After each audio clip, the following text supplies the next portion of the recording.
Hey guys, welcome to the White Fan Podcast. I'm Gabriel. I'm Jeremiah. And right before we started the podcast, I was asking you, how many episodes do we have? What episode are we on? And I said it all depends on how you look at this. How you look at the videos we've uploaded. Yes, because we were at 19, and then we went to 20, and then we went to 19, and then we went to 20. So this is 23. You sure it's not 19? I have no idea. So it should be episode 23 then. Yes, I'm just going to change that to a 21 and save it. And then I'm going to change this to a 22 and save it. And now we'll be on 23 tonight. Nice. Yeah. We should do something for our 50th episode, 100th episode. Yeah, if we ever get to that. If we ever get to that. So far, we're going pretty good. We're at almost 25. We can do something for that. I know, right? Maybe we should just go to Taco Bell. Taco Bell, perfect thing.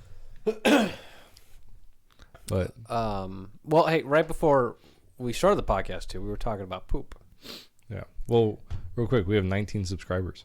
Ooh. Oh yeah, because I forgot to ask you that too. So Yeah. that's pretty cool, man. That's like almost a subscriber a video. Yeah. We'll get to 100 videos and have 100 subscribers. Yeah, almost. Just a little less. I wish we could actually see who are our subscribers. Like, I don't know where that is. I'm not. Like how many people we don't know that are subscribed to us. Yeah. Like I don't know. You know? Well, maybe we'll just pretend like there's just 19 people we just don't know. Yeah. I know some people. I give them shout outs, but then I forget the other people. Like, what? Have you checked any of the comments? We haven't had many comments. No. No. Come on, just viewers. a few. Just a few comments. Stop hitting the window. My kids are outside. Banging on the window. But before we started this podcast, we were talking about poop. We're not going to go into detail why we were talking about poop. Yes.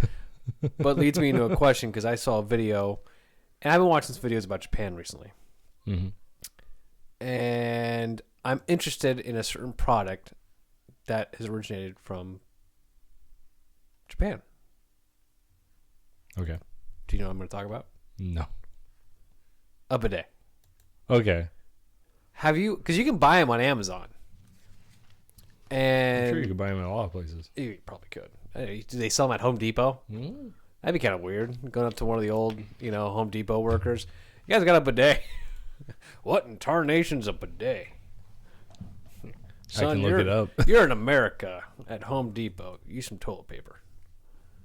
Actually, I'm gonna search that at HomeDepot.com and see. That's what I'm doing. Oh, you are? Yes, you can. You can. Yeah. Yes, you can. What? $462. Wow. Yeah. I mean, overall, it saves you money in toilet paper. I don't know. A stream of water in your back end doesn't sound appealing to me. You want to give it a try? No. So if you went to Japan, if I was like, Jake, I got tickets to Japan right now. We're going. Pack bags. We're going to Japan. We go to Japan. We go to the hotel room. Boom. It's bidet. And then I just open up my bag and there's 3 months worth of toilet paper in there. Angel soft toilet paper just packed in your bag. Exactly. You wouldn't use it. It sounds weird to me. Because some people are like, oh, I just don't feel clean enough. Right. You don't have that issue? I don't have that issue. I don't either.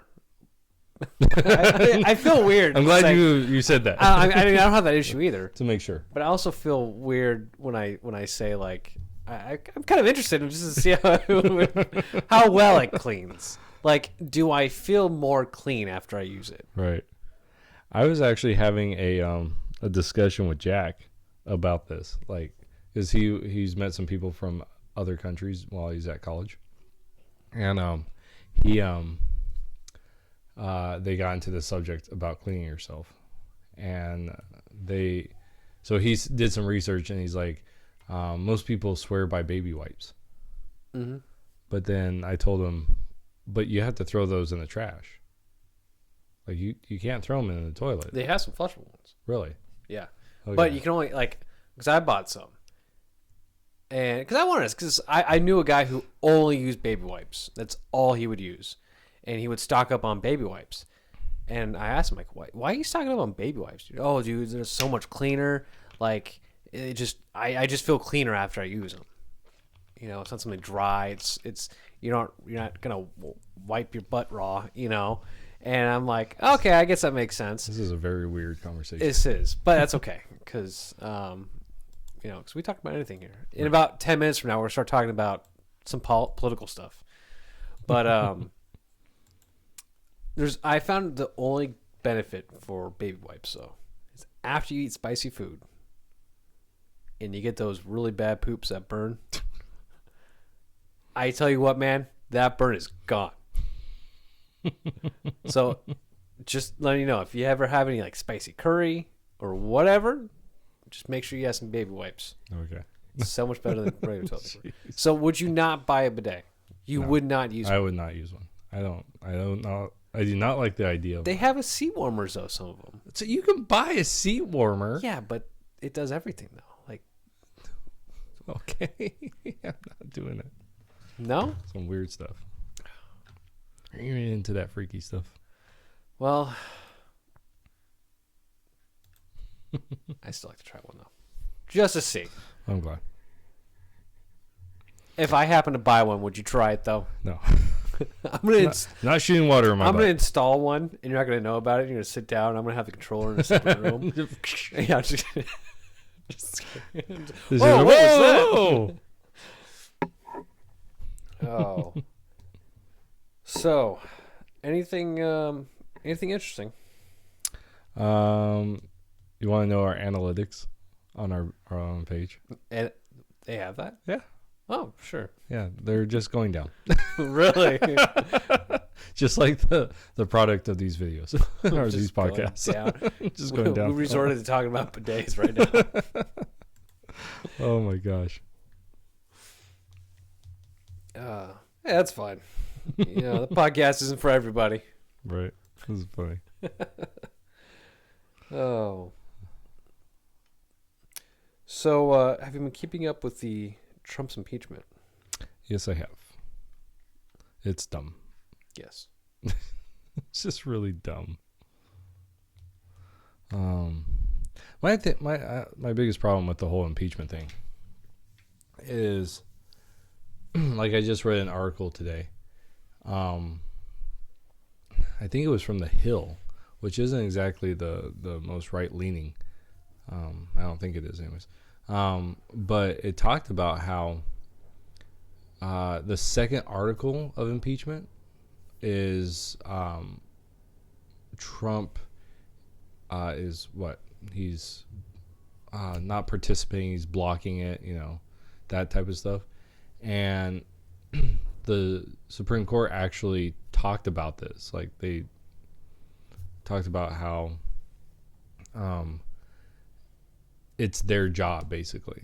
Like, I don't know, something, they passed this, or they had a decision or something, and it speaks to this whole thing that it's not the job of Congress to decide if the president is actually, you know, not participating in the thing. It's actually the Supreme Court's job to figure that out. And so the second article is pretty much just junk, because they can't bring that charge yet because the Supreme Court hasn't ruled on that. What was that on? What was that based on?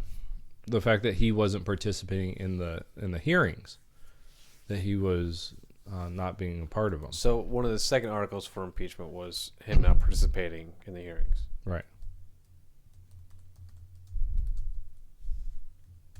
Yeah, that's exactly what it is. What was the first one? Abuse of power? Yeah. Yeah, the first one's like abuse of power, trying to... Here we go. Dumb thing. Yeah, abuse of power. So this is what it says. This is from the New York Times. The first article charges him with abuse of power for pressuring Ukraine to assist him in his re-election campaign by damaging Democratic rivals. The second article charges him with obstruction, that's the word, obstruction of Congress for blocking testimony and refusing to provide documents in response to House subpoenas and the impeachment inquiry. Okay, here's the problem. From what I understand from listening to like legal people, the problem is before this, the impeachment inquiry, that is not something he has to participate in. Like, it's not a formal investigation, right?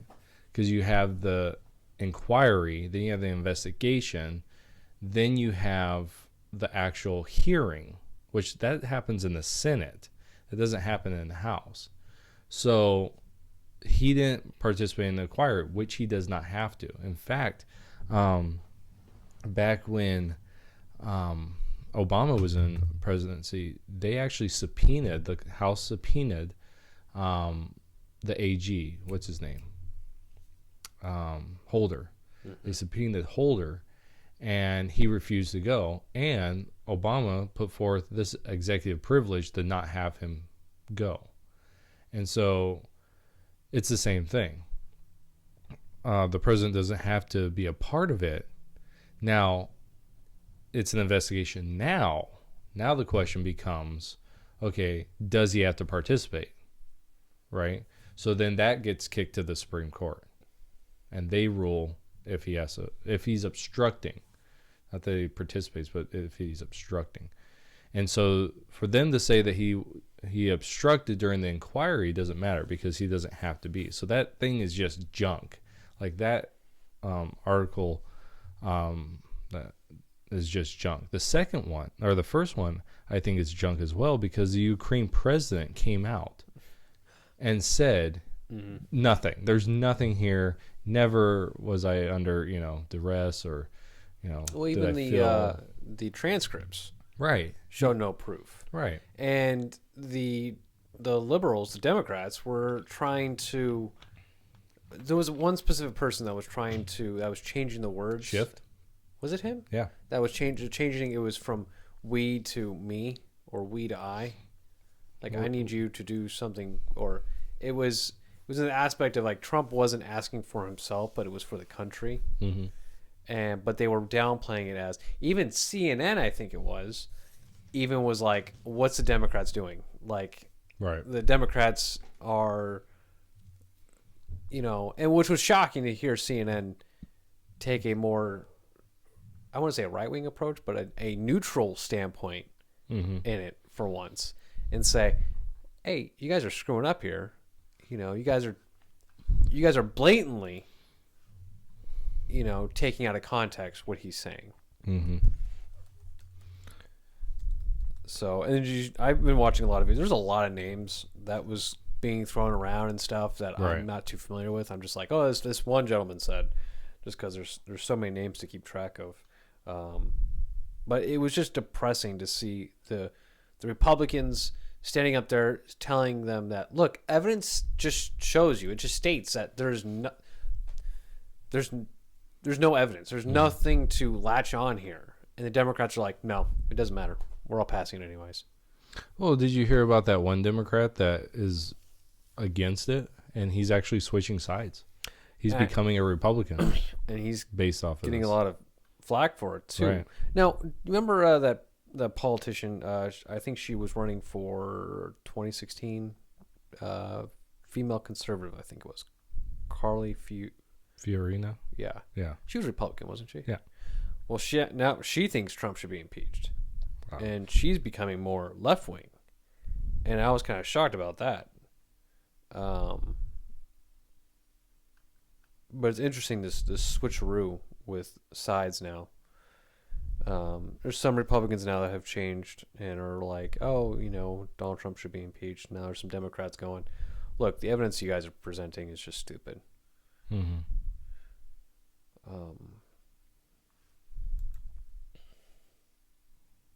Do you think in the end Trump's going to get impeached? I don't think so. Because it's going to get kicked over to the Senate. And right now the Senate is Republicans. And they're not going to... If they go to that point, they're not going to get him. Because McConnell... McConnell's the head of the Senate right now. He is completely against it. I think he's the one that either him. I can't remember because there's Lindsey Graham. I can't remember if he's in the House or if he's in the Senate. I'd have to look it up, but I know he's like, this is junk. This is not going to happen. I believe McConnell is the one that said that it's not going to happen. Like if it's brought, they're just going to basically dismiss it. So it's just going to go right back to the House. Well, that's basically it. Okay, he is a senator. Lindsey Graham is a senator. Yeah, so they basically just forget it, you know. So the impeachment is going to go nowhere. Really, it is. This is all, you know, horse and pony. What is it called? Horse and pony show, kind of. Yeah. And then we talk about AOC. She actually said at the beginning when they were doing this that it's not to get him impeached. It's to get him. What's it called? It's to get the Democrat Party together. To give them a drive for the election cycle. So it has nothing to do about actually getting things done, you know. It's just to get more followers for Right. the Democratic Party. Right. Which is it's all voter based. Yeah, it's trying to get your voters out. Because look at this. Like, I'm looking at, this is from Real Clear Politics. They do averages. Okay? They just do averages. They have Politico Morning Consult poll from 12/6 to 12/8. All right. They have, it's the biggest, what's it called? It's the biggest, you know, thing. Mm-hmm. And they have their support for the impeachment at 49% and oppose at 42%. So there's that, right? So they have a 7. So that's the biggest swing. So on the other side, it's 47-42. So Real Clear has it at 48 support and 42 oppose. Would like to see, because they have this like little actual map, but from what I understand, places where it's actually like in the states, the swing states, it's going the opposite way.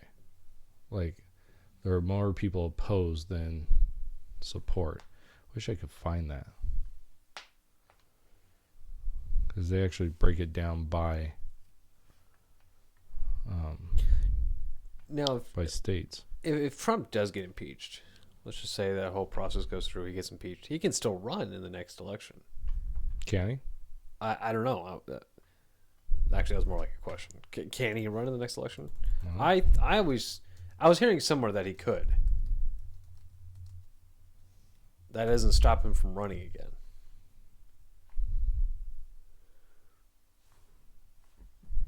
And if they impeached him, would that mean the VP would have to go as well? No. So if he gets impeached, the VP becomes the president. That's why, like, one person's like, you impeach Trump, Pence becomes president. Pence clears him, right, of all charges, and then brings him on as his vice president, and then he resigns, and Trump becomes president and hires Pence to be his vice president. That would be hilarious, I have to say. That would be the biggest middle finger to the Democratic Party. Hey, great job on all that work you did. By the way, yeah, I'm president again. Sucks for you. Yeah. I was president, got impeached, became vice president, all in one term. Mm-hmm. And they got reelected for a second term. That would be really funny. man. So, I got something for you. What's up? Ugh. Okay, so I came across this article. It's from USA Today. It is. I think I know what article you're going to talk about. Oh, really? Go ahead. It is about freedoms. Never mind. Not the one I was going to talk about. This is the article. The heading says 92% of Americans, not Americas, Americans, because there's only one America. Well, technically, there's South America. Yeah. They just adopted the name. We were born into it. No. 92% of Americans think their basic rights are being threatened. New poll shows. It's a USA Today poll.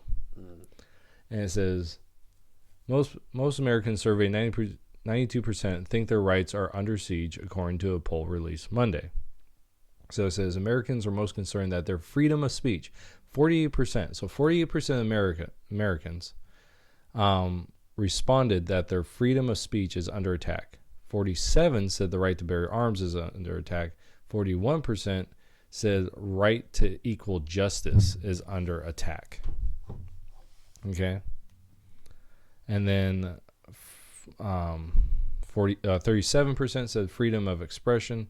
35% said freedom of religion. All right. Now, I can't find the poll. Like, it doesn't give where the poll actually is, which is kind of annoying. But you go further and further down into this article. Are they blaming Trump for the? No, they're not. If they're blaming anyone, they're actually blaming everyone. Because they're parties. Yeah, they're just talking. So later on in it, it talks about like the rhetoric that people use, right? The words that people use to bring up these ideas. And so their thing is, if you change the question, not from what's under attack, but what freedoms you would miss. Okay, it changes. It says 63% said they would miss freedom of speech if that right was taken away. Which I don't understand, like, for one, why isn't it 100 people, or like 100%, or at least like 80%? 63% would miss. That means that, what is that? 37% of people don't care that their freedom of speech would take away. Then they said freedom of expression's at 46. Equal justice is at 45. But see, they don't give the links to these articles. Like one of these polls were taken. Yeah. Because I would like to know. Because it talks, okay, so the first three, right? The top three, freedom of speech, bear arms, equal justice. Okay, those are the top three that are given. Then they also have equal justice, or I already said that. Then expression and religion. Okay, those are the top five. Then if you drop down, they only mention. Okay, so it goes speech, right to bear arms, equal justice, expression, religion. You drop down, and they only talk about three of those. They talk about speech, expression, and equal justice. What about the right to bear arms, and what about religion? Would people miss those? Was this poll taken in California? Yeah, I don't know. But the thing is they don't give it. So it's missing a huge thing. But they don't give it.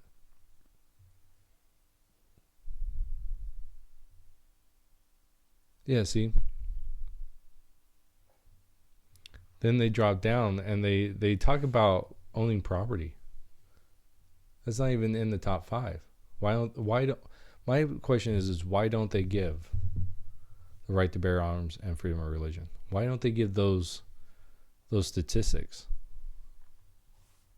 Are they hiding something? You know. I bet this was done in California. I don't know. It doesn't say. It doesn't say.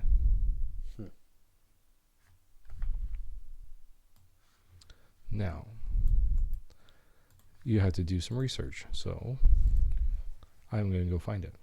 Well, you find that. I read an interesting article, and great. Let me go ahead and find this article I'd like to talk about, because I don't want to just say the headline and say it wrong.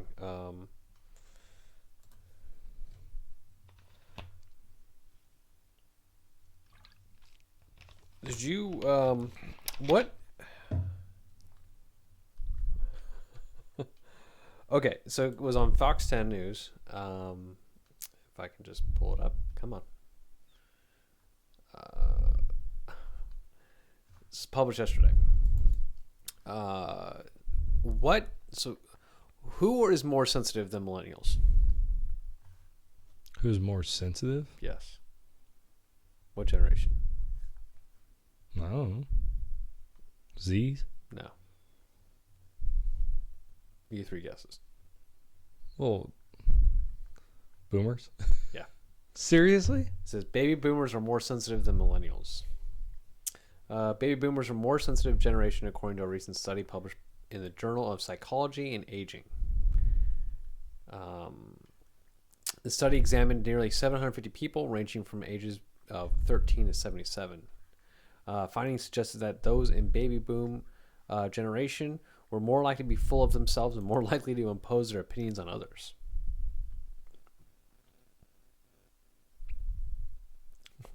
What are you... Well, you're not a baby boomer. I know, but I think that's dumb. Well, listen. Back in my day...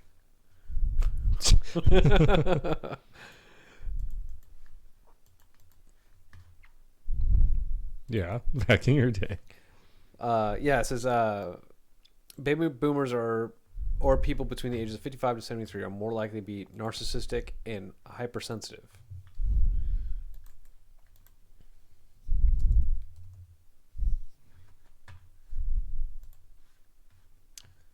But why?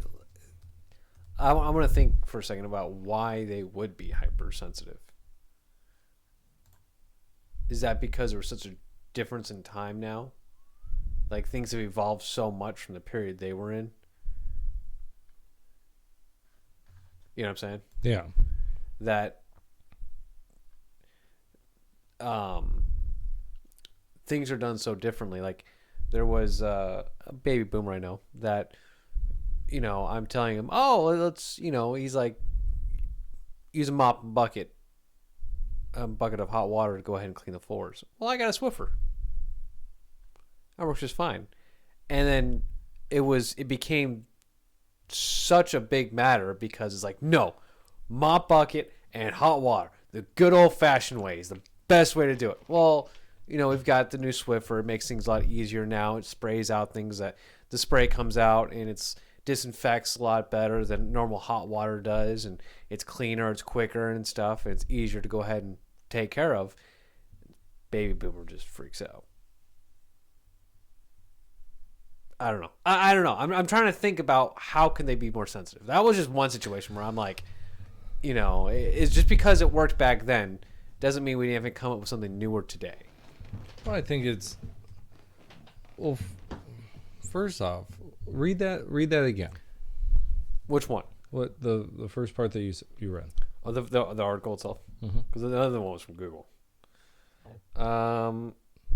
Baby boomers are more likely. Okay, study examined nearly 750 people.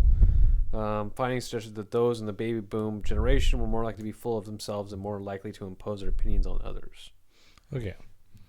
So who's doing this? Who wrote this article?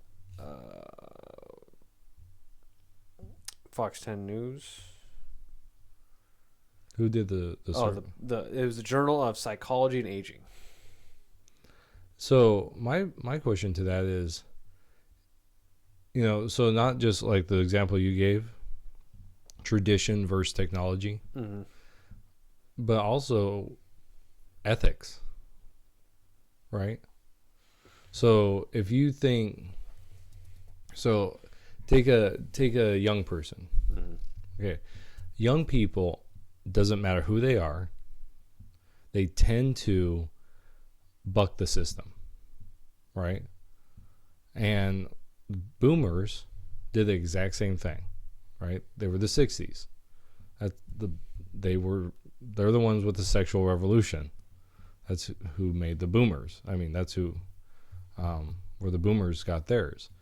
So, but over time, they fell into more tradition, right? Back into, so you talk to a lot of boomers now, and they're more traditional in their ethics, more traditional in their worldviews. You have some people, of course, that aren't, but they tend to be more traditional. They tend to be more conservative too. The older you get, the more conservative you get. Right. And so, and then you have millennials who are in that state of rebellion still, because millennials go apparently from when you're like 35. Technically, you're still a millennial. I am now a millennial. I wasn't at one point, and then they just like, oh no, let's just shoot that up like 5 years. Now Jeremiah is, but it goes down to what, like mid-20s or, and so they're still in that state of rebellion. They're still, because they haven't grown enough, right? You don't start really. You experience life, but it's not until your 30s, late 30s into your 40s that you really start getting into life, So when we get to our late 30s, or let's say 40s, for example, we'll have the mentality of the baby boomers. You'll start to develop that because now you've lived a long time, right? You've actually experienced a lot of things. You've been through several cycles of society, right? Like when the crash hit, there's tons of millennial writings about how this is the worst thing ever. And it's like, no, because you don't understand history. And there was a thing called the Great Depression. Like, that was far worse, right? Millennials are considered the ones that never grew up on anything except the internet. That's why I don't understand why I'm in the millennial group, because I was there at the beginning before this thing called the internet, but so they haven't experienced, like, even like me, I'm 35. I have not experienced a ton of life. The only reason why I'm more conservative and I'm, more like anti-millennial ideas is because, one, my belief system, right? I'm a Christian. Two, I'm already conservative, and I've been that way for most of my life. Well, most of my adult life anyways. And I study history. So I think those are the three reasons. But for a lot of millennials, if you watch these videos and polls, they're ignorant of history. And so they think that today is the only thing. That their life is the only thing that has any experience. And they haven't gotten to that point where they appreciate those that are older than they are. And so I think that's a big problem. I'm just trying to.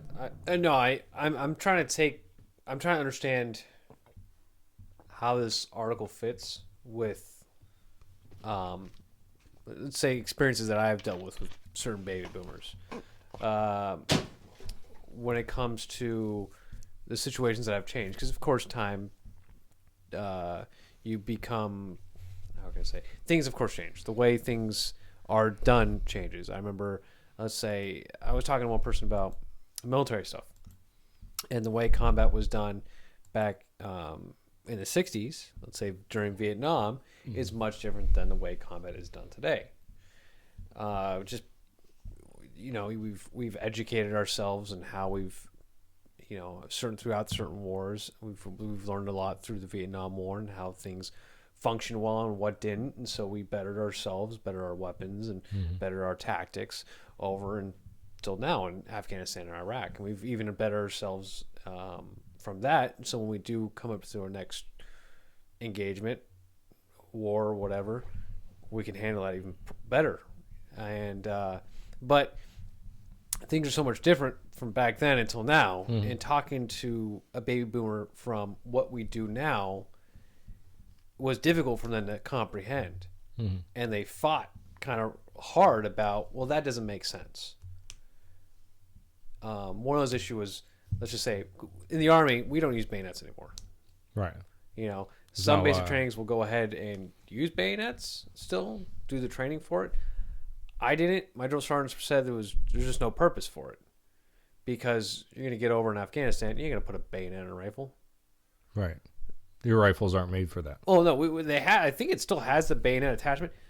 Combat doesn't dictate now. The way combat goes is, because you had what, an M4 or M4. Yeah, it has a place for. You know what? Also had a bayonet thing. It's a funny story. There's apparently that the 249 saw apparently has a bayonet plug at the bottom of, you know. Well, I've seen pistols with bayonets. Really? Yeah. It doesn't make sense. And it's I don't know. Close combat. Right. Just pop, pop. But the way combat dictates, you know, the way combat's been going nowadays. Modern warfare. We're not getting engagements that require bayonets. When you go into room clearing of homes and in buildings and structures, a bayonet it's more length than your weapon. Right. And it makes it much more difficult to swing around, and it just becomes cumbersome to have attached to your rifle. You know, and you're not charging at a trench. A lot of our combat isn't face to face like this. Right. You know, and you know, you're not going to be a one-man army going after something. You know, if you're going to be room clearing at home, or if you're going to be going into a house or something, you've got extra guys on you as well. Right. To back you up. So combat dictates that you don't need a bayonet. Our time in combat you don't need it for any purpose. You know, I guess as a basic knife, you know, if you have to, yeah. But to be put at the end of your rifle, no. Baby boomer says otherwise, you know, and took it to heart.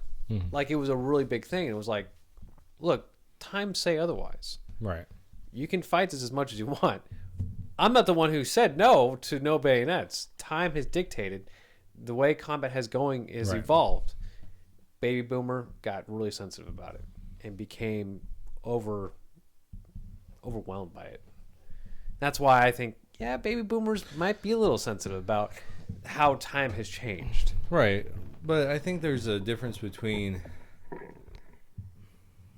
like that.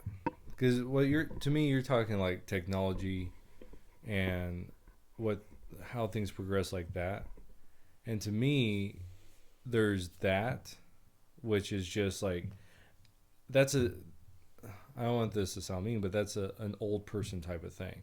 It doesn't matter if you're a boomer. Like when millennials get to that age, it will be that. You know, well, because we are, as people, we gravitate to what we know. And when new technology, I mean, I do it. One of the reasons why I stick with Apple is because I don't want to learn something new. You know, I know Apple products. I know my computer. I know my phone. I don't want to take the time and have to learn something new. And so in 50 years, I doubt Apple's going to be the same way.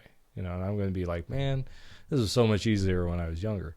Because I think that's part of that's when you learn something, is in your 20s and 30s, right? And then when you're older, it's harder. It's physically harder to learn something. To pick up new things? Yeah, so it takes longer time. So for like that, it's hard for the idea of, well, when I was in combat, this is how it was, to now transfer, because I can't put myself into your shoes. Well, right. You know, so even for me, it'd be like, it's hard for me to understand, even though I've taken room clearing classes, right? And I've done these things even though I'm not in the military. So I don't understand the military side of it. And in 50 years or in 20 years, you might not, because it's going to be a different, they'll be like, room clearing, we just bomb everything. Yeah. Right? What's room clearing? What's a soldier? We have robots. I know. That's the Terminator. What's he for? Right? But so would it behoove, I'm going to use that word behoove. Would it behoove the next generation, the millennials, the Gen Z's? Is that's the next one after millennials. Whoever's next. Yeah. That's like Jack's generation. Yeah. While we are growing up, to just not stop educating ourselves about what's coming out. Because I feel like that kind of what's happened to baby boomers when the internet came out. Not all baby boomers. Yeah, you're younger ones. There became a point where it stopped, and the older generation of baby boomers goes, technology, who cares? But you have your younger baby boomers that are like, oh no, it's really important. And I feel like there's a certain part in our lives where we're just like, oh, I'm done keeping up and educating myself about what's coming out, what's new, what are some of the new ideas and thought processes that are coming out of things. Should we stop? I don't think you can. Like, I don't think you can keep yourself on the cutting edge of education, because of as far as technology is concerned, like, because it's coming out so rapidly. I mean, do you know what your computer is? Like, the processing speed and all that stuff? I have no idea. Yeah, you just know, oh, it's new. like mine is, and I only know this stuff because I'm literally looking at it. It is a 2.7 gigahertz Intel Core i5. Like, that's the processor. Like, I have no idea what that means. Well, let's just say there comes a point where laptops are no more. We've come out with something else. Yeah, it's just in your skin. Yeah, it's in your skin. It pops up, boop, and that becomes a new thing. But let's just say we stop and we want to keep going with laptops. Like, no, laptops are the thing. Yeah. But we not recognize that, no, this new technology could be beneficial. Like, even though I don't like, this new technology, I'm still using laptops, I should still kind of be aware of, I'm not into Apple products, but I'm still aware of what Apple's introducing, because maybe one day in the future, because I'm going to be living around this stuff, all this technology, I should be aware of what's going on, because it'll make my life easier. Yeah, I just don't think that as humans, we just don't do that. just stop. You're just not, you can't do it. Well, no, I mean, like, there are older people that they're right on the cutting edge of technology, but I think that's the exception to the rule. Most people are like, like our retirees here in Quartzsite, they get to a point where it's just, well, I want to bead, right? I want to make wood products, right? And very few are interested in the technology. They might use it, say, for Facebook, right? Because that's the way they can get connected with people. But that's the length of it. It's just enough that's not overwhelming that I can use to my benefit, but I don't need to know everything. And I think that's what most people do. Well, I've talked to a lot of older people, because I do. You should know that. That's my life. That's where I live. Even some of the ones that are like in their 60s can't use the internet. Right. And they were born around it. And they were not born around it. They were raised around it, as they were growing up. No, because you got to remember, not till the 90s. Yeah, it was like 20 years ago. They were 40 years old by that time. I feel like you should still be. That's when it starts. That's what I'm saying. Once you hit your late 30s, 40s, you just give up on what's coming out. Because you have other things to do. You have family, right? You have to raise your family. You have to go to jobs. Hopefully by your late 30s, early 40s, you have a career. What's a career? Yeah, I know. Well, seriously, no, millennials. For anybody listening, I do know what that is. Yeah. And yes, I'm pursuing one. So, but from the majority of millennials, I mean, check this out. So I've been in my current position, well, in my, the same line of work at the same place for 12 years. Most millennials change jobs. Like they've had 4 or 5 different jobs, like career jobs that should be careers, and they've changed since then. And so, but the generations before us, they got into a career in their 20s and they were in that career, right? At least by their 30s. You know, some had to change, you know, later on. Say they were in it for 20 years or they got hurt or something like that. Then they had to change. But most try to be in one career to have that stabilizing effect. Millennials aren't there yet. They haven't got to that point where it's like, okay, here's one career, one job I'm going to try to hold on to. And so they're still in this situation, and they're just now starting families. Because before, once you got your career, now it's family starting time, right? So by the end of your 20s, you might have 2 kids, 3 kids, right? By the time you're 40, those kids are about to graduate, right? And so you're now looking, you know, your life is set. Millennials, they're just now in their 30s having kids. And even then, some of them aren't. They're pushing it back even further. And so they haven't got to that point where they've started settling, right? So once you settle, it's done. Well, no, well, I mean, you start to hash out, okay, this is the important stuff. Right. This is not so important, right? So this being on the cutting edge, like a perfect example of this is I read a book back in the 90s. Well, I didn't read the book in the 90s. It came out in the 90s, and I read it, you know, in like the early 2000s. And it was a youth pastor thing, and it was called The Purpose-Driven Youth Ministry. And the guy that wrote it, I think his name's Doug Fields or something. Anyways, he wrote about when he first started youth ministry, and he was always on the cutting edge, right? He knew all the latest songs, everything. And he's like, after I've been doing this for, you know, a decade or so, he's like, I stopped doing all that. You know, he stopped knowing what the cutting edge stuff, because he started cutting out what was important and what was not important. And for ministry, it's good to know that stuff. Like when I was just a youth pastor, I knew everything. I knew all the new songs, top Billboard, at least the top 50. I knew all the songs. I knew what the latest technology is. But as I grew older, I said, do I need that? You know, because now I have other responsibilities. So what needs to give? Well, these things that don't matter. And so I start cutting stuff out. You know what I'm saying? Right. So let's take our lives right now. Okay. Would you want to cut your phone out of your life? Because I would. You would.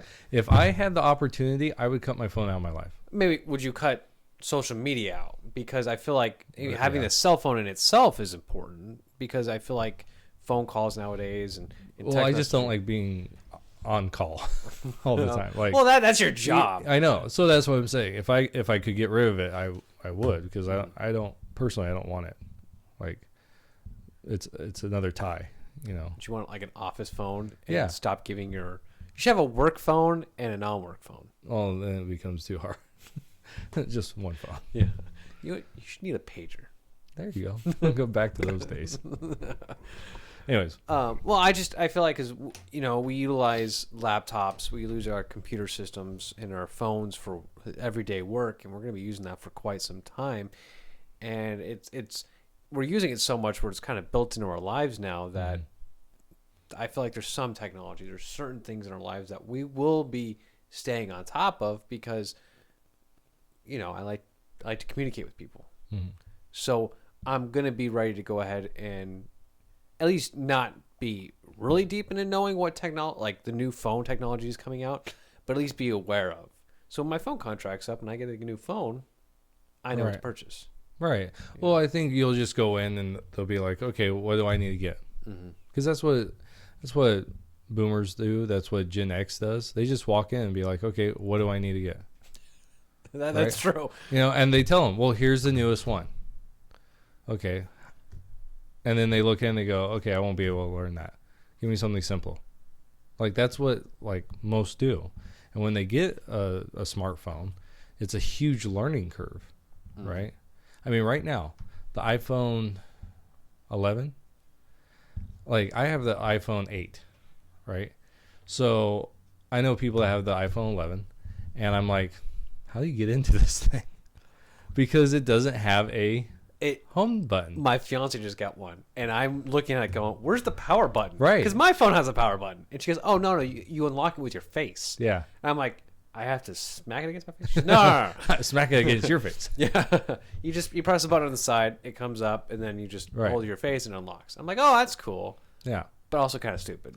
Right. Oh, what was that? Okay, you cut. Man, you are so rude and yeah. so I'm sensitive. Yeah. Well, but I think it all comes down really to boomers and Gen Zs, because I think it's not just boomers. I think it's anyone that's growing older. Is the older you get, the less you want to deal with junk, right? You want to cut out as much stuff as you can, and only hold on to the stuff that's quick, easy, to help you live a better life. Well, but you know what I'm saying?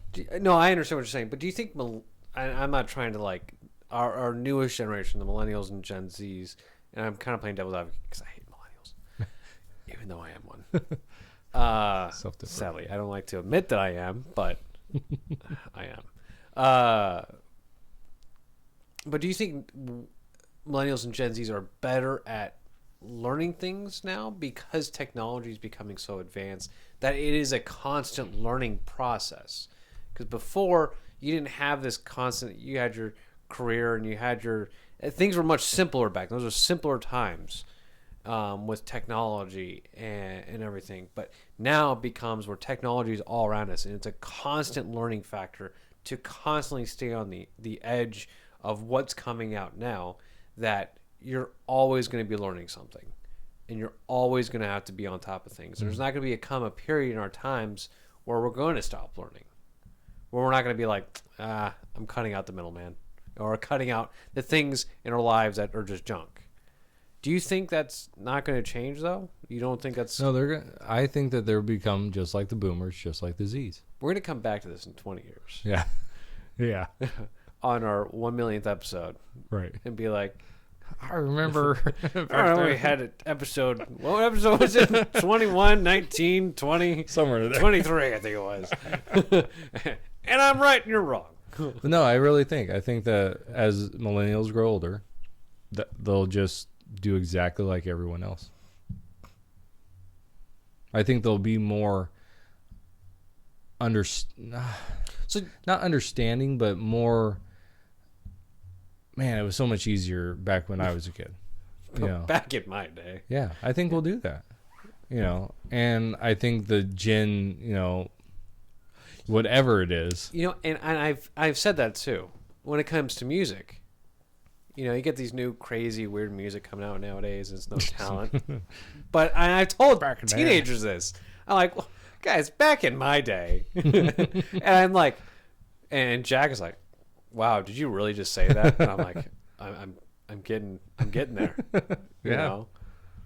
So and the more you're detached from it, because like for me, like I'm still, because I'm still working with youth, I still am getting new stuff, new music, new ideas that are coming out. But the more I go and I listen to things like people's ideas and stuff, the majority of those things are just rehashes anyways. Rehashes of old ideas for repackaged for a new group who doesn't know anything, and the new group's just attaching themselves to it. And I think that's why the older you get, the more conservative you get, is because when you're young, I remember one guy saying, if you're not liberal when you're young, then you have no heart. If you're not conservative when you're old, you have no brain. Because as you get older, you've experienced more. And so it's now like, I was promised something when I was a 20-year-old, and it didn't work out, and that's why I don't accept it now, right? And I think that for younger people, they need to look at their older people and say, okay, why are you like that, right? Why do you reject some of these things? Because I think there's wisdom in it, and I think if millennials and Gen Zers and Gen, whatever Gen AA or whatever is going to be the one after Z, whatever those are, they need to be the best generation is to learn from previous generations and incorporate that into your generation. I totally agree with that. Let's not call the next generation generation AA, because that makes it seem like a generation of alcoholics. That's all they are. Yeah.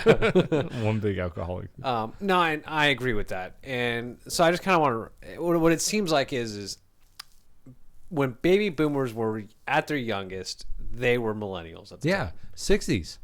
And then when millennials will become the, adult, when they become actually adults in our 40s, we're going to become those baby boomers. Mm-hmm. And we're just going to have that same mentality. So in previous, what was before baby boomers? The silent generation. What was before that? No, it's the greatest generation.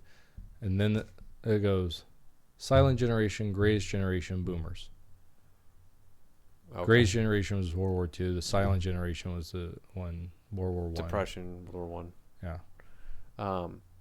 Was it depression with that? Well, I mean, I guess depression was right before World War II in the 20s and 30s, yeah. Late 20s, 30s. So even they had the same thing, I'm guessing. Well, yeah, if you read through history books, like take the Bible for instance. There's a section where it says if your kid is disobedient, bring him to the elders of the city, and if he still won't do it, you get to stone him. You get to throw rocks at him and kill him. So disobedience, this idea that younger knows more than the older, is always there. Mm-hmm. I think when the younger is respectful of the older, they actually progress faster. Mm-hmm. In the sense of they understand, because now they're learning, but they're taking that learning and using their drive, right? Because the older you get, the less drive you have. Mm-hmm. In the sense of you can't do as much, right? I just saw this meme that's the leading cause of deaths of older men is thinking they're still young. Because men we keep pushing and pushing and pushing ourselves no matter what, and then one day we wake up and we go, oh my gosh, I can't do this anymore. But if you can combine, right, the youthfulness of being able to do things and learn with the wisdom of an older generation and be able to look at them and say, okay, let me learn from you, then I think you have a better generation. I think Gen Z could be that generation because they are they're the fastest growing conservative generation. Really? Yeah. They're more conservative than any generation at their age, than any generation previous. And that's from still in high school, 15, 16 years old to 23, somewhere that's their the Generation Z. Mm-hmm. It's more conservative at their age than any previous generation before them. So they could potentially be the best generation, a melding of the older and the younger. That's kind of scary, man. Yeah, but I think the millennials, for the most part, are a generation. The worst generation. Yeah, well, because they're unwilling to learn from the older generation.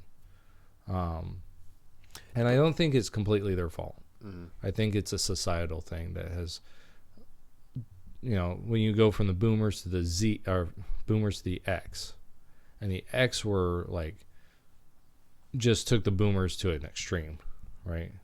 They were the late 70s, 80s drugs and, bunch of stuff. Sex, drugs, rock and roll. Right, It was quite a different change in society at that point. Is that what you're saying? Yeah. So it wasn't just the boomers were freedom, right? And the Xers are okay, let me take that freedom and just go nuts, right? and out comes all this new technology. Right. Out comes new music and new entertainment and Right. all kinds of things. And boomers are like, "What just happened? What did you do?" Right. What you do with what we gave you? Yeah.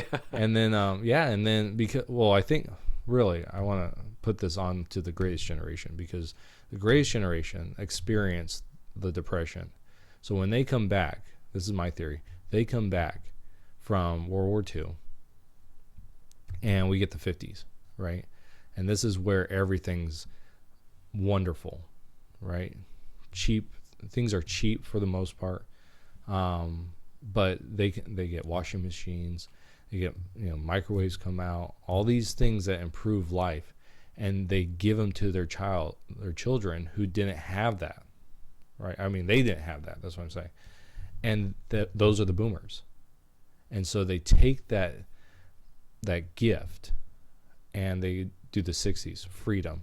Well, then they pass that along to the Xers, who now even have more technology, and now to the millennials, who just think I deserve everything, right? And so I think that's the problem. That's why millennials are such a problem. Mm-hmm. It's that it's 3 generations. They're the 3rd generation that the great grandparents wanted to give their children something they didn't have because they experienced such hardships. But by doing so, they created a society where we have grown babies. I think that's a huge thing. And until a huge problem is parents keeping their children. Not abortion. But keeping them. Should have got rid of them. Abort your kids, guys. That's the message of the night. But like allowing their adult children to stay with them. Mm-hmm. They need to get rid of them. To kick them out, because that's how they learn. But that would be the previous generation's fault for just holding on to them. Yeah. Babying them. Yeah. So that all becomes on to the boomers, and not really the boomers, I guess. I would say it's more Gen Zers. Wait, no. It's Gen X. Gen X. Because Because that was originally called a Y. Really? Yeah, that was originally my designation was a Y. So that's weird. Yeah, and then there was millennials after that, but then they just kind of lumped all of us together. What was I going to say about that? Mm-hmm. Once you started going on to that, I just lost my train of thought. I'm sorry. So, but after all this talks, why would Fox News call boomers sensitive? Is that just? Are they just that's a local Fox News. That is local Fox. So I think it's a little different than like Fox News. Right. So it's a local affiliate of Fox. I think what it is I would really like to know who wrote the article, what their age is, because it was a poll. No, it was. It's just an article. No, it was a poll. They did. They did studies of 750 people, I believe it was. Yeah. So 750 people. I do not really consider those good polls. I think you need at least a couple thousand to make, or 1,500 or more to make a decent poll, personally. But I think if it's a millennial doing this, well, that's bias. Well, yeah. I mean, there's really no one that can do it, right? But if you go, well, boomers don't like what millennials are doing, then they're bigots, right? That's easy to say, right? Mm-hmm. To say something like that.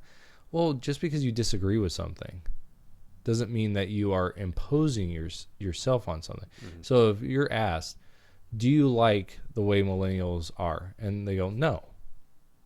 Well, okay, now you're imposing your ideas. Now you're sensitive. Yeah, now you're sensitive because you don't agree with them. It's like, no.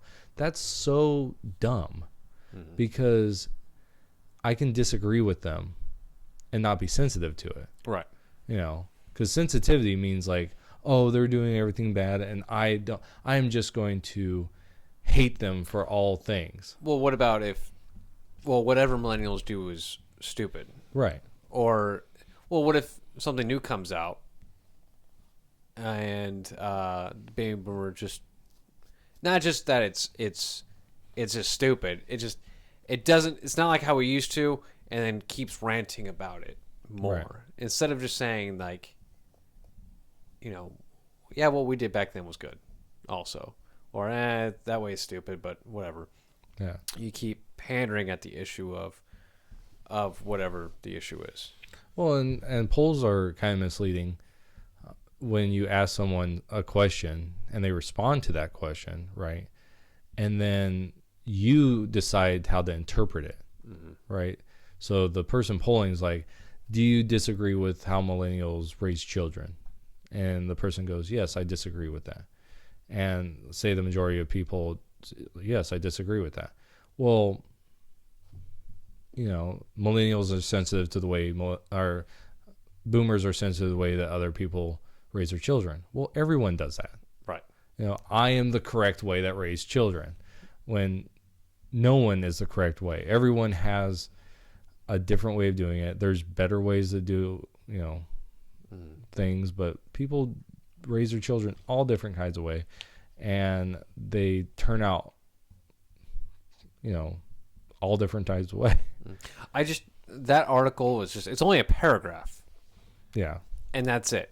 And I really wanted to know more, because that's why I'm asking these questions of like, why are boomers sensitive? And of course I know, to me, really, I think some, are like a little, annoyed by the way millennials do things, and don't really like the way technology is going nowadays or whatever. That's fine. But I want to know why are baby boomer sensitive. And it sucks that the article doesn't state more. I want to know why. Right. And I guess just trying to deduce that is just it's kind of annoying me right now. Because I want answers. Okay, I have a question for you. I like to not consider myself a millennial. What?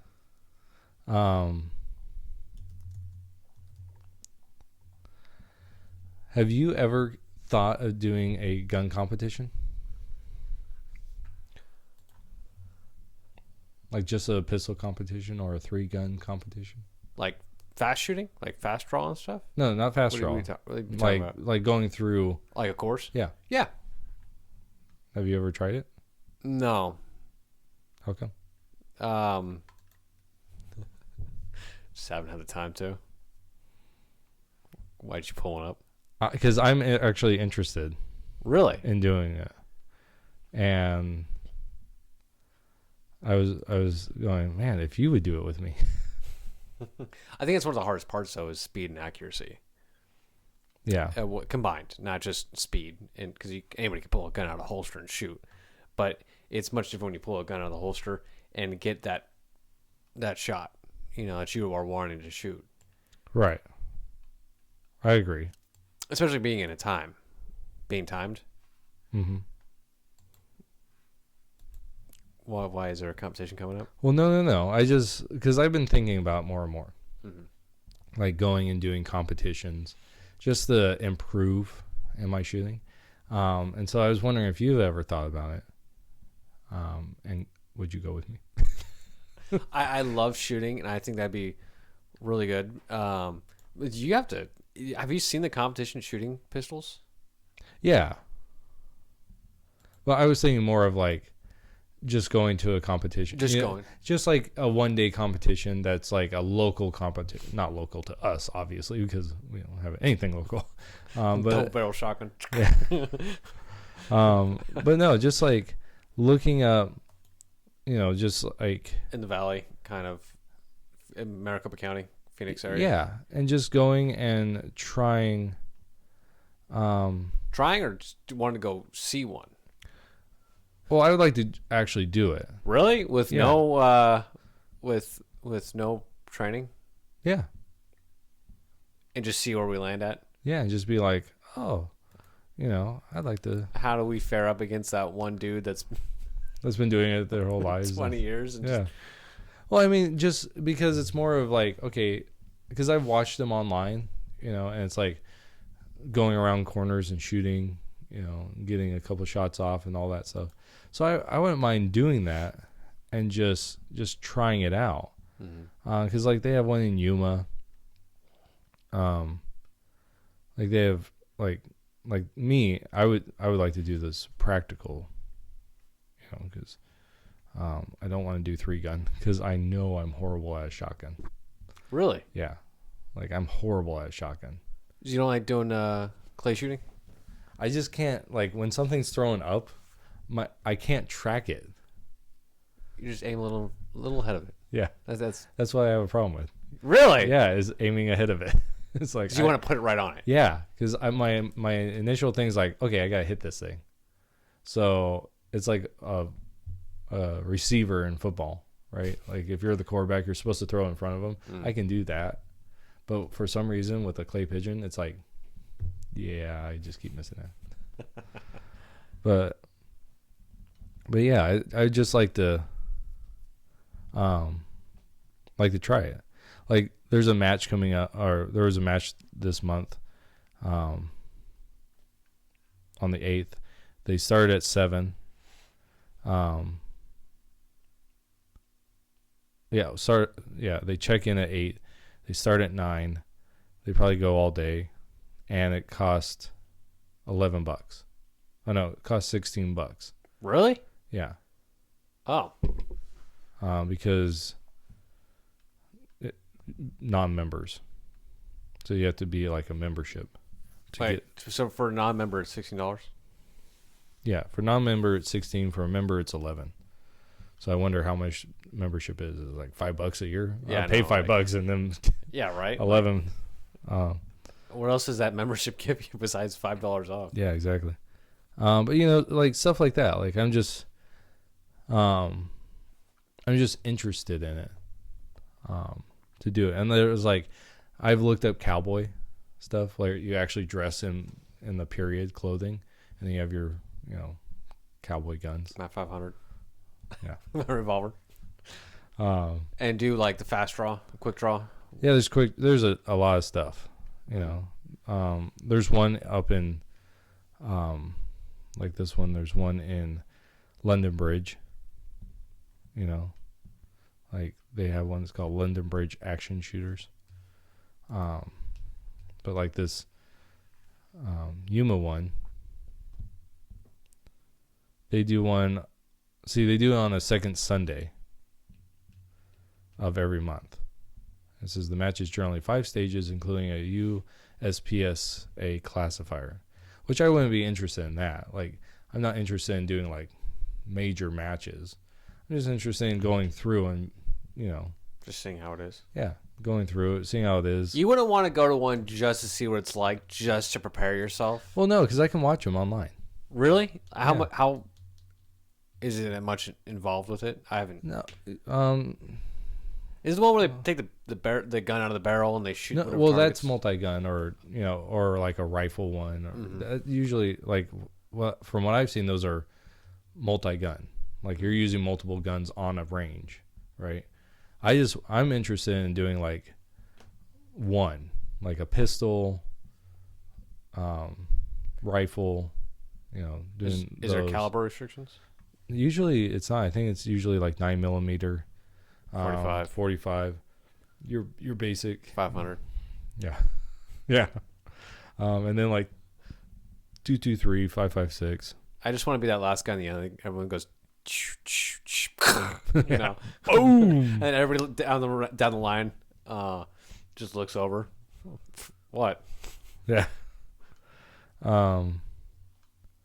You know, like this one, like they do one. It's a 2-day charity in mid-April, and it has fun stages, relaxed atmospheres, and even offers mulligans.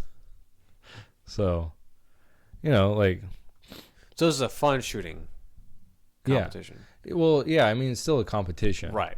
But it's not like super competitive. You're not going to see that one guy that's got sponsors. Oh, you might. You know, him preparing, because they do qualifiers. Well, that'd be like one of the things, right? Yeah, it's not the one you do. Right. But like this says, practical shooting is fun, fast-paced, action shooting sport using realistic horses, right?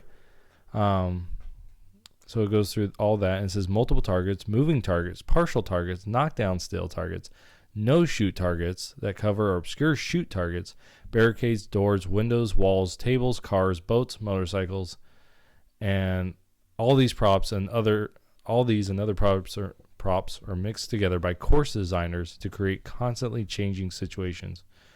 So, yeah. So to me, and it goes, you're scored by points and by time. So to me, it's more like real life, not real life, but like trying to be more active.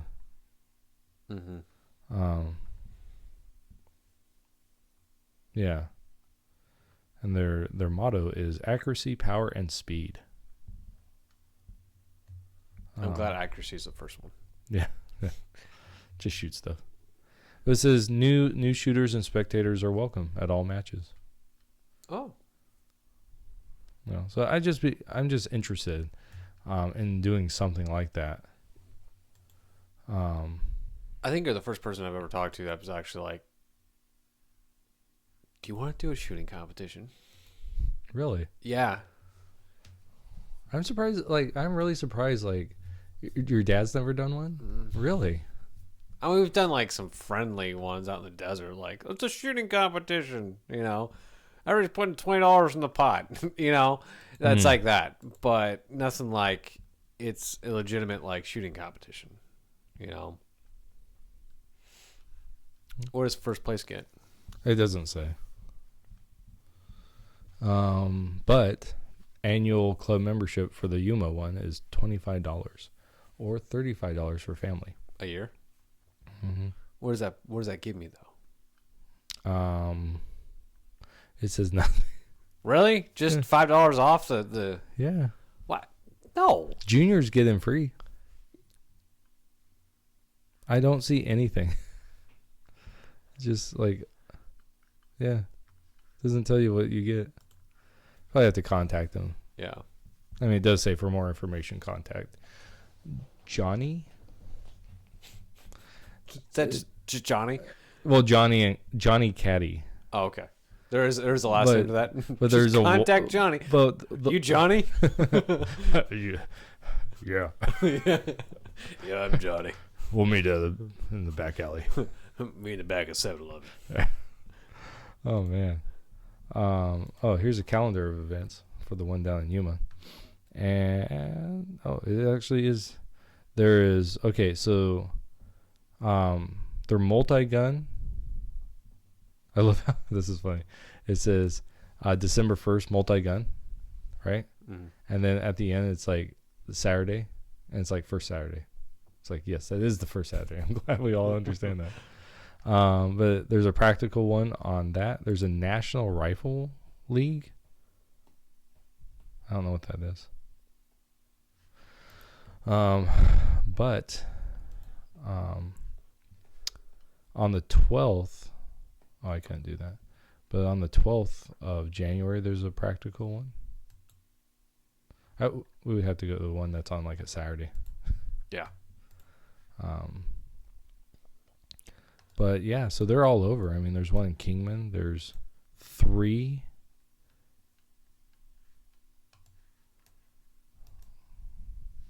There's a Cactus Combat Match League.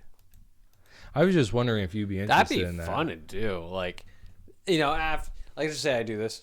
We do this. And we're like, hey, we're actually not too bad at this.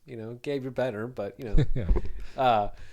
And then find out like, hey, this would actually be something I'd be more interested to doing. And then going to those like that Cactus League, doing these bigger competitions around the state, that'd be kind of cool. But I've never actually like put myself to the test with a competition against other people. And I think it'd be kind of fun. I think I'd bring my my XDM. For the pistol, and my M400, of course, for my rifle. But what would you bring? Well, right now I only have the 19, so the Glock 19. Oh, that's right. And then that's right.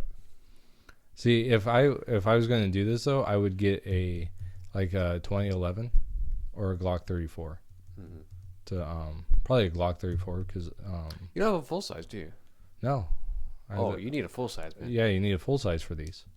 So I wouldn't mind going to one just to see how I like it, and then be like, oh yeah, I really like this. Then invest in a full size. You know. Yeah, so like this one, they do a Thursday night one.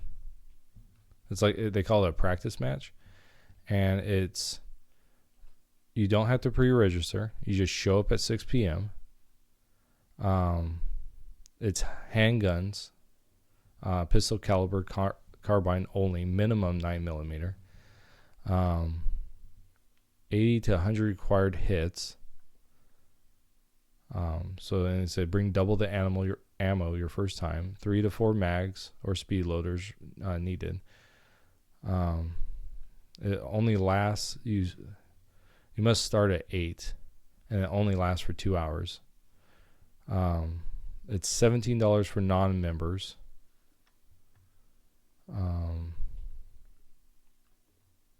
And then pins and cactus bucks are awarded to stage winners and first and second and third place winners in each class. Pins? Yeah, probably a little pin. I'm sorry, what? A pin? Yeah, probably a little pin that says, I did it. I just want to make sure you said pin, right? Yeah. I'm gonna win the hell out of that pin. Yeah. And then you can, so that's easy to moderate. And then they do on Sundays, they do SPSA matches. What's that? It's an actual match. Start time is 9 a.m. October through March. So right now, be at 9 a.m. Handgun and pistol caliber, minimum 9mm. Minimum of 5 pistol stages plus classifier stage. So this is probably like the same one down in Yuma. Match fee is $25 for members or $30 for non-members. And this actually gives you a national rank. Really? Yeah. So USPSA actually ranks you. Yeah. I think I'd start off with the easiest one for like toddlers. Yeah. Like, just to make sure I don't embarrass myself. I mean, this would be cool. It says it starts on Thursday nights. At 5:30. So if you did it, you'd have to take off early. Yeah. Well, and then I'd take off Friday also. Yeah. But you talking about the actual like $25 one? No, this one's $17. Yeah, I was gonna say the $17 Yeah, one. that's what I would do first. I thought they just did Saturdays. No, there's no Saturdays. It's Sundays. It's only on. No, that one's on Sundays. There is a. Okay, so this one there's on the third Saturday of the month at 5:00. There's a casual plinking. It's not a match. I don't want a casual plinking. It's $12. Just a shoot. It's all calibers except 50 cal. Oh, come on. What? That's junk. Joke's on you. I'm going to still carry my 500 in there. Yeah. So what's that in your pocket? Nothing. And it looks like this is just like, just fun. Like you just go out there. Well, I don't want the plinking one. Yeah. The $17 one was perfect. It was for new shooters. Yeah. Or that for new competition, right? Yeah. It's just like it's easy to moderate. So it's probably just for you to come in and just be your first time and learn, right? Learn the competition or learn to shoot? Not learn to shoot. You should already probably know how to shoot. I want to make sure. Well, I don't want to be with like the new crowd. It's like not my first time shooting. No, I think it's just this is your first time ever doing it type of thing. Mm-hmm. Or you're not, because these other ones seem to be like it says first Sunday of the month, right? For this one is a PSA match, and it's moderate to advance. So these are actual guys that are going out there and they're trying to, like it says at the end, it says the classifier stage. Okay, so if you do the classifier stage, that gives you the rank. I don't want to do that yet. Yeah, so I mean, doing this, like this Thursday match, just going out, There's no required like pistol size. 500. Yeah, but you just have to have it doesn't even actually say no 50 cal, which is really funny to me. I'll wear my wrist brace just to make sure. 'Cause I'm gonna have to buy. I had to be a millionaire to buy that ammo. Oh my gosh. Yeah, because you're 100 rounds. Oh, and it tells you to bring for 200. 500. My wrist would be swollen. Be so limp. Be like I'm from San Francisco. Yeah. I mean, if you'd be up to it, I would love to do it. That's every Thursday night. Really? Yeah. It doesn't say which Thursday nights. It just says Thursday nights. We'd have this. We'd have. Let me look at my schedule, and stuff. It would probably be something we'd do in the new year. Yeah. In January. I would love to do that. Yeah, dude, that'd be pretty fun. But again, I'm gonna bring my XDM 45 and my M400. What's that shoot? 223. Oh, okay. Your rifle. Sorry, my rifle. And but I think that this is only for pistols. oh, okay. So I'll bring my XDM. Yeah, because then they jump to there's multi-gun, there's 3-gun and 2-gun, which I wouldn't mind 2-gun. This is. We have to bring our own though, right? Yeah, you have to bring your own. Fourth Sunday of the month. I'll bring my Vepper for the shotgun. It's the AK shotgun with a 50 cal muzzle brake with my drum, like 30 round drum mag. Boom, boom, boom, boom, boom. That would be great. But yeah, so they do a on the fourth Sunday of the month, they do an advance. They said this is difficult. Okay, difficulty is advanced. It's a 2-gun, 3-gun, outlaw format. I don't know what that is. They're rules, so you have to follow these rules. Outlaw format. Yeah. So you shoot your other competitors. Yeah. You just go through whoever's living wins. What'd you just say about me? But match fees $25 or $30 for non-members. This is time plus scoring. 4 to 6 stages with paper and still targets, and it's 8 to 100 rounds recommended for each gun and some slugs for shotgun. So you need, it's not just bird shot. You need slugs. Oh, wow. For that one. And that is, so that's a 3 or 2 gun one. So what? Ladies only have to shoot for $10. I get Marika out there. Yeah. I'd probably do better than everyone. Right. She's a freaking dead shot. So what shotgun do you have? I have a it's a Remington. I can't remember the rest. I think it's a Remington. I don't remember now. I'd have to go back and look. I only use the shotgun just to blow stuff up. Yeah. Like stuff real close. Boom. Because I don't really care for the shotgun. I just want to saw it off. No, I'm just kidding. I'm not doing that. ATF, I'm not doing that. But you're gonna have to get yourself a full size. I have a full size shotgun. No. It's a big sucker. Yeah, I bet. No, pistol. Yeah. Well, you have a 1911. Not for this. I have a 1911, but I don't want to shoot 45. I don't want to. Even though I have my XDM 45, I want 9. Yeah. Well, for the match, like I've been listening to people, and they say just because you need a lot of bullets, don't go with like a single stack. Like if you're doing a competition that is more in that line, then yeah, use like a 1911 or something like that. But if you're going into a competition where you need a lot of bullets, go with the double stack 9mm, like a 2011. Well, I might just use my mod 2 then. Yeah. Even though it's a compact. Well, for this practice match, because that's all Thursday night is. It's a practice match, so that's why it's easy to moderate. So he's probably just introducing you to the whole competition thing, so you're not overwhelmed at these Sunday matches. What time was it? That's evening, right? That's 5:30. Wow. But it says new shooters have to be there at 6. So this is If this is where I think it is, I've been here before. Yeah, I think I've been here. It's at the upper end of Phoenix, and so you go into Phoenix. Yuma.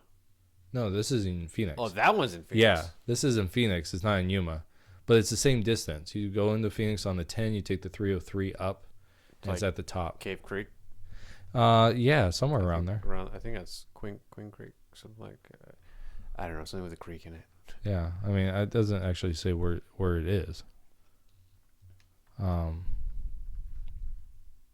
it was just weird. But Cactus Shop. But yeah, I mean, if you'd be interested in doing it, I'd love to do this. I just don't want to go by myself. No, it's one of those things. It's kind of fun to have somebody else with. Yeah, and you don't feel so uncomfortable. Right. I mean, I could go there and just be like, "What's up, guys?" But I don't want to. We can have no one else to BS with. Too. Exactly. So you're there. Exactly. And you're like waiting for the next match, and you're just like, be on my phone. You're gonna be that guy that's on the phone the whole time. Right. You know. Be the loser. But yeah. So where is this? This shows it. And that one's every Thursday. This one's every Thursday. It's 404. For those of you who are listening, we appreciate you listening while we're scheduling our gun competition thing. Yeah, I've been here. This is where I actually took my. Yeah, been every shooting facility. This is where I took my concealed carry. Oh, nice. Yeah. What pistol are you going to shoot? Well, I'd shoot my 19. You'd shoot your 1911. Yeah, because I have a shoot, like I have an outside the waistband holster for that. Your 1911. Yeah, for my. Okay. Oh no, my your Glock 19. My Glock 19. Sorry. Yeah, I would shoot my 19, my Glock 19, because I have an outside the waistband holster that is a shooter's holster, like a competition shooter's holster. Because I was thinking of doing this. So I don't have a shooter's like mag pouches. Yeah. So I think for Christmas I can do that. You know. So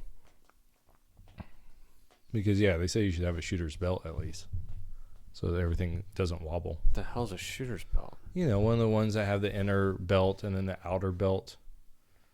Seriously, dude? Dude, I just use a regular belt, man. No, this is like an actual like a pistol belt kind of thing that you would wear above that.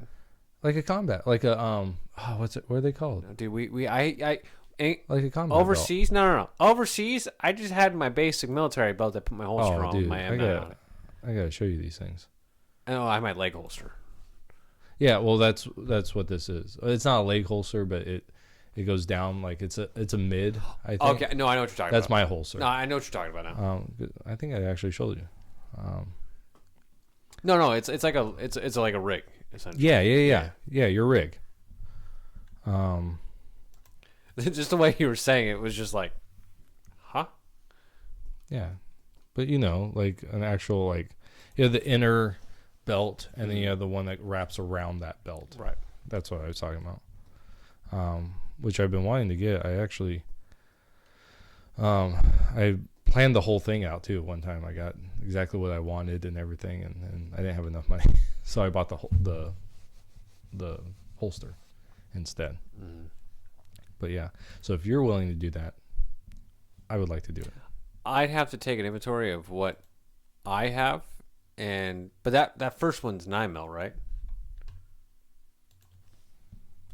Yeah, well, minimum 9mm. Yeah, so you could wear I could use my 45. Yeah. Okay. I'd have to go out and shoot my 45 again to make sure I'm competent with. I'm so used to shooting 9. That's my concealed carry. Right. You know how long it's been since I shot a 45. It's been a while. Yeah. I always, every time I go out, I try to shoot at least one magazine. So. I feel bad not shooting because I want to be so proficient with my 9mm and my XD Mod 2 that I forgot what it's like to shoot my XDM, and I hate to be in a competition and Look like an idiot. It's not me, guys. I swear, it's the gun. I'm not that bad. The sights are off. See, just break them. But yeah. So I'm down with that. Let me just see what I have, like holster wise and stuff. right. But see, other than that, it doesn't give you any, like anything. I mean, it does say, where is it? It just says USPSA and Cactus Match rules with time off scoring. So, like, if you you shoot everything, but you go past time, you get points probably docked or something like that. But it doesn't say things like you need this. All it says is bring 200 rounds, bring 3 to 4 mags or speed loaders. You know, that's it. So you could shoot a revolver. Yeah. I mean, it just says handguns and pistol caliber carbine only. Caliber carbine only. Pistol. Hey, I'm bringing my 500. Oh my gosh. It's a full size. 8 3/8. But yeah, minimum 9mm. That's it. There's nothing that you need anything. 8-inch 500. Yeah. Feel like a big old sucker. I'm just gonna bring my AR pistol. I have my 6-inch. You can have that too. Yeah. I have my AR pistol though. I could bring that. Jay, I have 2 500s. I'll let you borrow one. Yes, because that's what I want. We'll be the 500 brothers. Wreck my wrist and elbow and shoulder. We'll be that guy. Yeah, we'll do those idiots. Okay, you ruined my fantasy. Oh my gosh. I'm down for it. What are we at the podcast time? Oh, I have no idea. It's like over an hour. Oh. An hour and 37 minutes. Do you want to conclude it? Yeah, we probably should. No one's listening anyway. So. Yeah, at this point, with the 19 subscribers that we do have, we appreciate you guys listening. Even though only one of you have watched the last video. Pieces of crap. Yeah, come on, guys. But hey, for those of you guys who do watch and do listen, we appreciate you guys just watching the video. If you agree, that's great. If you don't agree, that's fine, but we appreciate you guys watching, listening, and if you guys have any questions or any comments, feel free to leave a comment in the comment section below. If you guys want to be notified of when we go ahead and upload a new video, we had hit 3 the views bell. Somewhere. Oh, we're getting there, man. I'm calling this one Okay Boomer. Okay, Boomer, that's a good one. And if you guys want to be kind of keep up to date on the videos we go ahead and upload, hit the subscribe button so you guys can go ahead and watch previous episodes that we've go ahead and release and stuff. But on that note, I guess we'll see you guys in the next podcast. Take care, guys. All right, bye. Click.